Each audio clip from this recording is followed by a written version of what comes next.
অনেক দিন পরে একটা ভিডিও আনলাম। অনেক দিন ধরে ভিডিও ছাড়ি না টিকটকে, শিক্ষণীয় ভিডিও। এই জায়গায় একটা ট্রেড নিছি, দেখেন লস গেল, এমটিজি করলাম। এই ডাউন ট্রেন্ড মার্কেটে আমি কেন আপে নিছি এটার একটা রিজন আছে, তাই আমি এন্ট্রিটা নিছি। দেখাইতেছি সব কিছু। এন্ট্রিটা নেওয়া শেষ আমাদের, এখন যাই আমরা পিছের দিকে ব্যাক করি ছোট করে। দেখেন এদিকে কত দূরে থেকে একটা সাপোর্ট লেভেল আছে, তাও স্ট্রং লেভেলের, 1 2 3 4 বার টাচ করা। পুরা এই সাপোর্টটা ফুল স্ট্রং।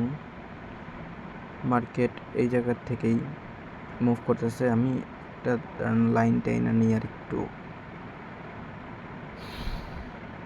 না এটা আর একটু উপরের দিকে একদম বরাবর টাচ করে দিলাম সবগুলো উইকে। দেখেন ওই পজিশনের থেকেই মার্কেটটা কিন্তু আবার ব্যাক আসছে। একটা আগের এন্ট্রিটা নিয়েছিলাম, লস গেছে, এমটিজি করলাম, প্রফিট আইসা পড়লো। যাই হোক, সবাই আশা পড়েন আমাদের গ্রুপে, ইনশাল্লাহ ভালো কিছু হবে। আল্লাহ হাফেজ।